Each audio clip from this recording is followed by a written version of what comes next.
In Italy, the presidential elections ended up in the re-election of Sergio Mattarella, a man of impeccable integrity.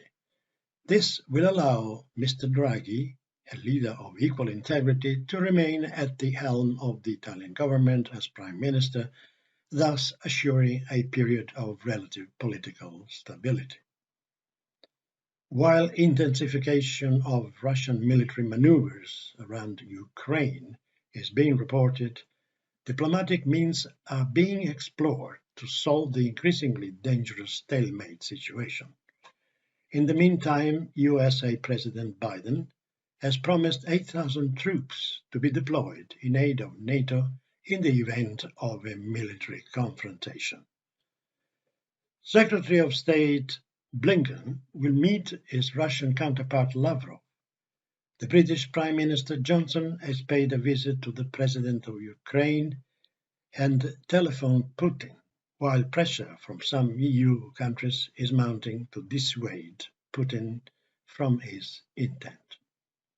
A meeting between US President Biden and Putin is also envisaged. We asked political analyst Dr. Miceal O'Hurley for an update on the crisis. Let me give you a rundown of what I think has happened since we last spoke. Putin held a press conference at the Kremlin with Hungary's Viktor Orban, in which Putin claims that the U.S. is using Ukraine against Moscow. Orban, despite being a leader of the EU and a NATO country, sounded sympathetic to Russia, saying the differences are substantial. It sent a shaky message of division throughout Europe. However, Putin's threat against Ukraine has only caused Europe to solidify its understanding that this is truly a threat against the European way of life, values, and its future, and indeed against the eastern border of the EU, not simply Ukraine. And that has served to move Germany from a position of vacillation to a more solid and I would say forceful position to stand up to Russia, as with the 2014 invasion of Ukraine, which drove Ukrainians to be anti-Russian and to cease speaking Russian. This latest antic by Putin has only served to solidify support in Europe. More than that, it's given NATO a raison d'etre, a reason to exist that it may not have had really since the end of the Soviet Empire. Meetings at the UN this week didn't go well. Russia obfuscated and refused to give clear answers, which only again solidified support against Russia and for Ukraine's sovereignty, integrity, and safety within the UN. Boris Johnson visited Kyiv to visit President Zelensky, and in it he appealed directly to the Russian mothers about the lives and future of their children who are staged to threaten Ukraine's safety. The fact that he appealed directly to the Russian people would echo the analysis that the Russian state media and messaging from the Kremlin are falling on deaf ears, which means domestic problems for Putin at home. I'll close by observing that Svetlana Tsikhanouskaya, who was the rightfully elected president of Belarus before the election was stolen from her with Russia's help, has been nominated for the Nobel Peace Prize.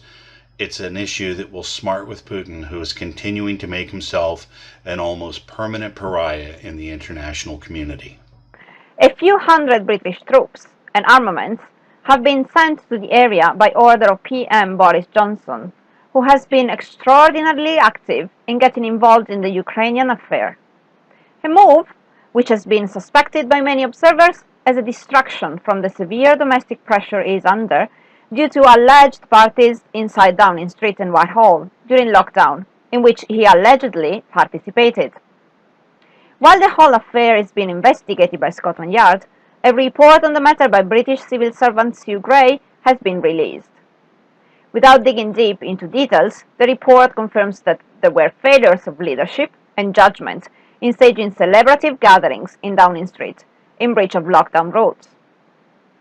Prime Minister Boris Johnson apologized in Parliament and said he was sorry for what had happened, admitting that the events under accusation shouldn't have taken place. But these apologies were vigorously contested by the opposition leader, who is calling for his resignation. On the first anniversary of the coup d'etat in Myanmar by General Min Aung Hlaing, social unrest has turned into civil war, with armed protesters fighting the ruling military forces. In 1 year, 1,500 people have died in the attempt to overturn the regime of oppression which the population are subject to.